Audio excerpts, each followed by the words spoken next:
Hi, it's Jacqueline or Galactica and welcome back to my channel. So today I'm going to be trying out a new art supply that I've been wanting to try for the longest time, and I actually had this on my Amazon wish list and one of my followers very generously bought it for me. I am so grateful and so thankful from the bottom of my heart. If you're watching this, you are an absolute gem and I cannot thank you enough. I actually didn't expect anyone to buy anything off of my wish list. I just kind of had it there. It was requested by the person that bought these, but I didn't expect this amount of love and generosity. I am very humbled and I can't wait to show you guys these supplies because I'm so excited, not just because they're new supplies, but because it's something that someone has chosen for me. And I'm so grateful. So let's not get emotional. Let's just jump into unboxing these. They're the Jelly Gouache by ArtX, and we'll be doing a little painting to test them as well in this Paul Rubens watercolor book, which was also gifted to me by the same person from my Amazon wishlist. And seriously, it blows my mind. The amount of support that I've had in the past couple of weeks has been incredible, and I thank each and every one of you who has watched my YouTube, who has watched me on Twitch, who follows me on Instagram, and who just generally supports me. Thank you so much from the bottom of my heart. Okay, enough with the sappy stuff. Let's get into unboxing these.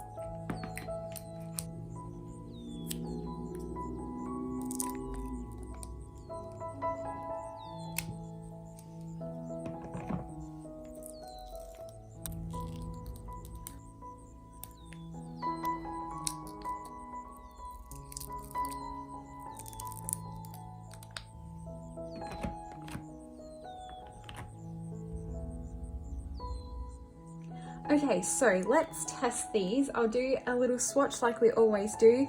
These don't have colors assigned to them, so I'm just going to do swatch on the paper. I'm using my old acrylic brushes. Do not use your watercolor brushes with these. They are a mix between watercolor and acrylic, and even though sometimes they may act like watercolor from what I've heard, I wouldn't suggest using your watercolor brushes if you have expensive watercolor brushes. Well, even if you use watercolor as well, like, you don't want to get it stuck in the fibers when you're doing watercolor. But anyway, so let's give these a swatch. I want to do some little experiments with them as well. I just have a scrap piece of paper, and then we will paint a little sunflower that I've already drawn up in my Paul Rubens watercolor book. Ooh, I like that.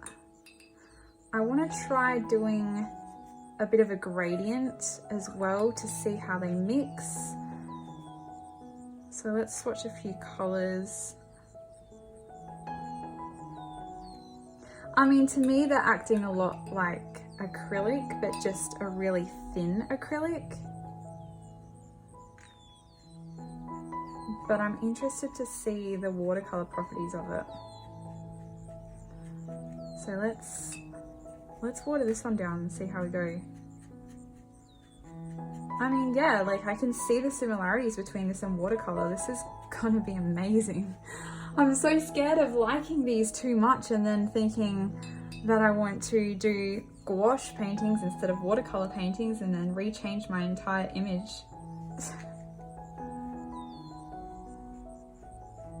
See, straight from these little pans, they lay down very, very similar to watercolor.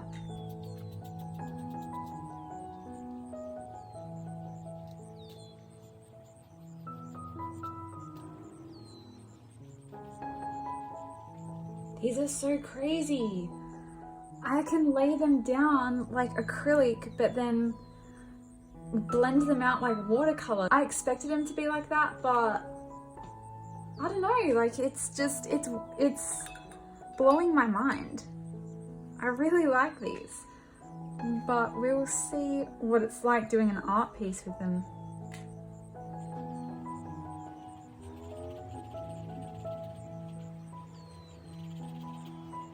Okay, so I realized that the second black that I thought was black is actually this really vibrant ocean blue. So I'm gonna have to rearrange my little palette here because I thought because they gave you two whites, they'd have given you two blacks. And I was kind of annoyed at the fact that they gave me two blacks because I don't often use black in painting, but it's blue. I said I wanted to do a little gradient, so let's go gradient between, what colors are good? We'll go gradient between orange and yellow, or red and yellow.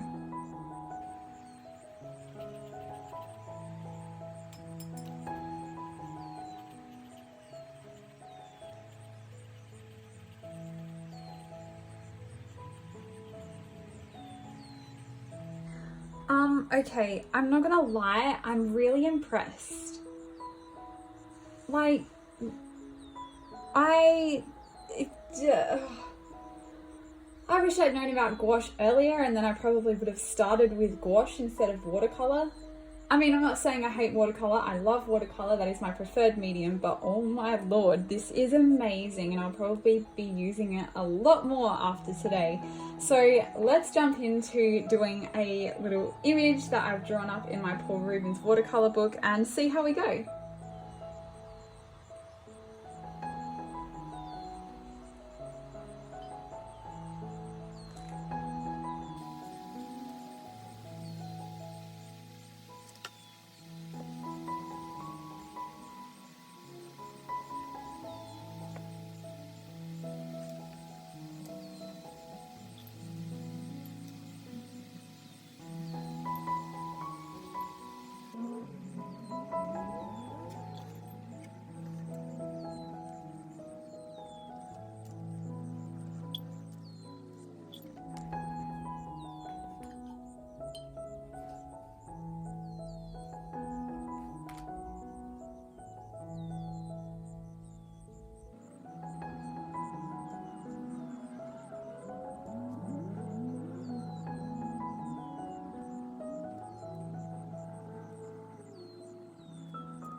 Okay, so here is our finished piece. I absolutely love how it came out.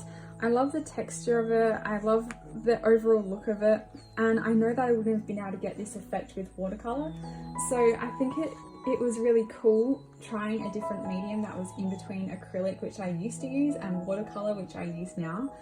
I did find that my brain went back to acrylic a lot during this. I tried to get the watercolor effects sometimes, but I found it hard to blend them. When I was doing the swatches and blending them while they were still wet on a small space, it was a lot easier to get those nice gradient effects, but I found that quite hard in a bigger piece when I was doing it kind of color by color. Obviously, once they dry, they are a little bit harder than watercolor to reactivate, so you can't blend them as easily. I do think that this is a really good art supply for someone that's trying to get into art and not quite sure where to start, because this was a really cheap set off of Amazon and it comes with 18 colors. They're absolutely beautiful. I had to find an excuse to use that purple, so I made an entire background out of it. I think if I did it again, I would have left a little bit of a border around the outside and had the sunflower kind of breaking that border like I have on my baby Yoda, wrong way, on my baby Yoda up there. But it was just a test and I wanted to see if I could get a flat wash of colour. I did find that quite hard with these. I'm not sure if there's a special technique to use because they dried pretty quickly like acrylics do. And once you reactivate them, they don't activate the same smoothness as they went on. So it turned out kind of patchy. I had to do a few layers. I didn't film all of that because it would have been quite boring, but you can even see here where I struggled a little bit. But once the stars are over the top of it, I think it turned out really nice. It made a nice effect and it has that kind of grunge look about it anyway, which I don't mind. But that was just something that I picked up, the difference between this and watercolor and the likeness to acrylic. I'm going to wrap this up now, and don't forget you can come catch me over on Twitch 3 times a week where I'll be doing art and sometimes The Sims and sometimes crafting because I've been getting really creative lately, and I love just meeting you guys and having a chat and chilling out with you. So make sure to check me out over there. Other than that, I will see you guys next week for probably another Zodicats video because I have to catch up on those. I have to catch up on Capricorn, Aquarius and Pisces by Pisces season, hopefully. So if you're waiting for your star sign, it will be coming soon. Keep an eye out for those. Make sure you've got the notifications on and you're subscribed. I can't wait to see you there. Thank you so much. Bye.